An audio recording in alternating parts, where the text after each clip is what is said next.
Hi అండి.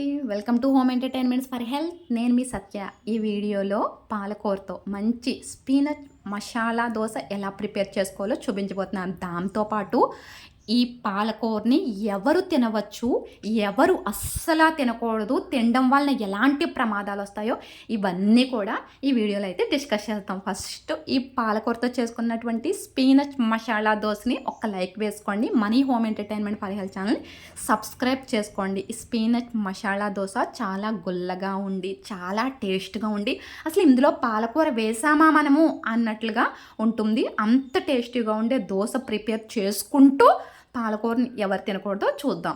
ఈ పాలకూరని ఫస్ట్ వీడియో స్టార్టింగ్లోనే చెప్పేస్తున్నాను. కిడ్నీలో స్టోన్స్ ఉన్నవాళ్ళు పాలకూరని అస్సలు తినవద్దండి. దేనివలనంటే పాలకూరలోని ఆక్సలిన్ ఉండటం వలన ఎవరైతే కిడ్నీలో స్టోన్స్తో బాధపడుతున్నారో వాళ్ళకి స్టోన్ ఫార్మింగ్ కాస్త ఎక్కువయ్యేలా చేస్తుంది. ఆరోగ్యంగా ఉన్న వాళ్ళైతే పాలకూరని బేషుగ్గా తినేయచ్చు.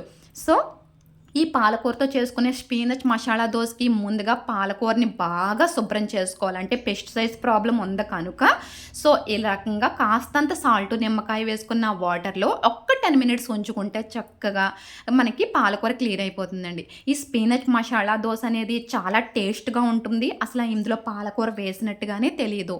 ఇంకా ఎవరు తినకూడదంటే చూసే ముందు ఒక్కసారి స్పినచ్ మసాలా దోస అన్నాం కదా, సో అందులోకి మసాలాలు యాడ్ చేసుకుందాం.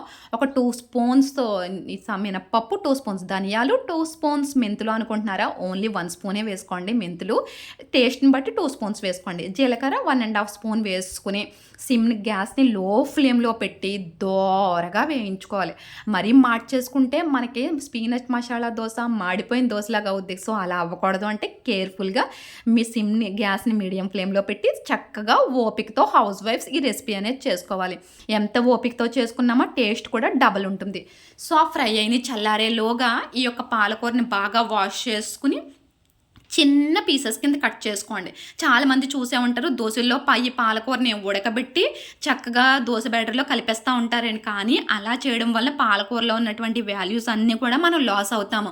చక్కగా హిమోగ్లోబిన్ పట్టాలంటే అంటే మన బ్లడ్లో హిమోగ్లోబిన్ లెవెల్స్ పెరిగి రక్తహీనత ప్రాబ్లం నుంచి దూరంగా ఉండాలి అంటే మనం మస్ట్గా పాలకూరని ఈ రకంగా స్పినచ్ మసాలా దోశ రూపంలో తీసుకోవాలి. ఎందుకంటే ఇందులో మసాలా కూడా వేస్తున్నాం కనుక ఆ మసాలా టేస్ట్ ఈ యొక్క పాలకూర యొక్క స్మెల్ని డౌన్ చేస్తుంది. సో ఎలాంటి పచ్చి వాసన లేకుండానే చాలా టేస్ట్ని ఎంజాయ్ చేస్తూ ఈ స్పినచ్ మసాలా దోశను అయితే మనం చక్కగా తినేయచ్చు. లాస్ట్లో కాడలు ఉంటాయి, కాడలు మాత్రం పడేయండి.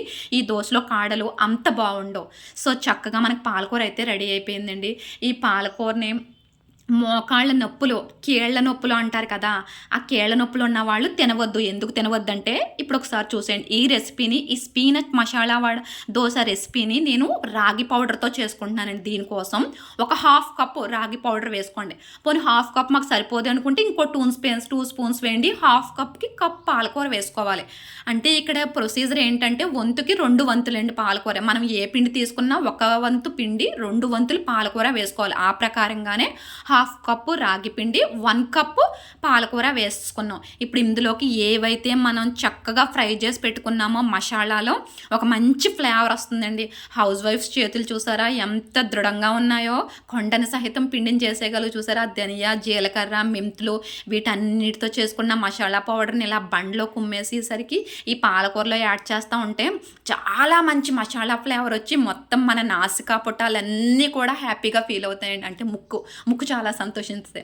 సో ఫైనల్గా ఒక 2 స్పూన్స్ పచ్చి కొబ్బరి వేసుకోండి. పచ్చి కొబ్బరి వేసుకోవడం వల్ల తెలివితేటలు పెరుగుతాయి, లేడీస్కి బ్రెస్ట్ ప్రాబ్లమ్స్ తగ్గుతాయి, ఇంకా ఎదిగి పిల్లలకి మంచిగా ఆ బ్రెయిన్ బూస్ట్ అవుతుంది.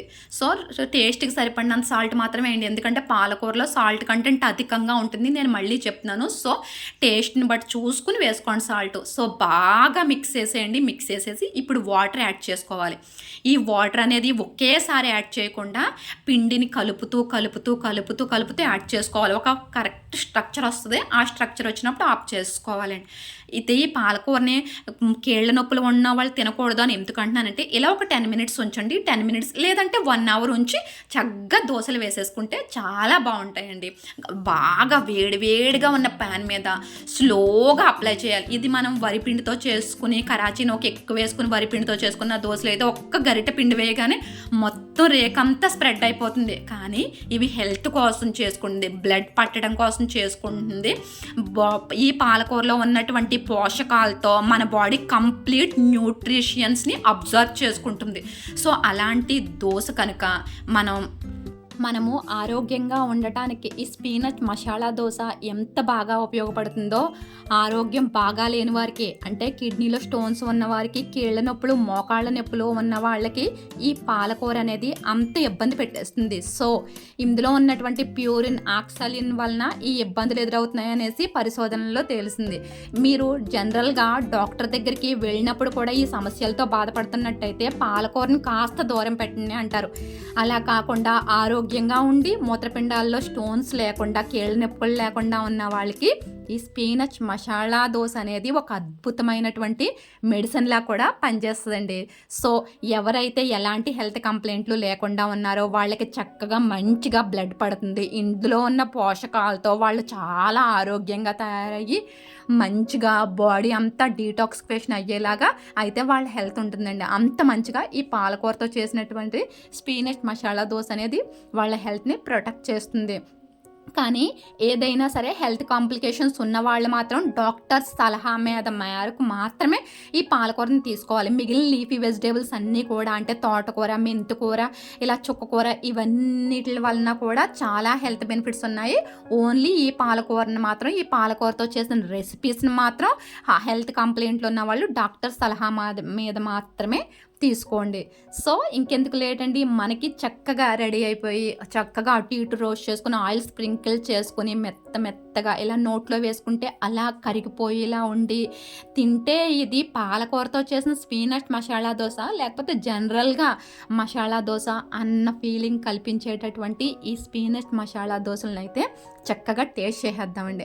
ఇలాగా ఇంత ముక్క తీసుకుని ఇది ఉట్టిగా తినేయడానికి కూడా చాలా బాగుంటుంది. ఎందుకంటే ఇందులో వేసింది పాలకూర చిన్న ముక్కలో టేస్ట్ని డామినేట్ చేసేలాగా మసాలా అయితే వేసుకున్నాం.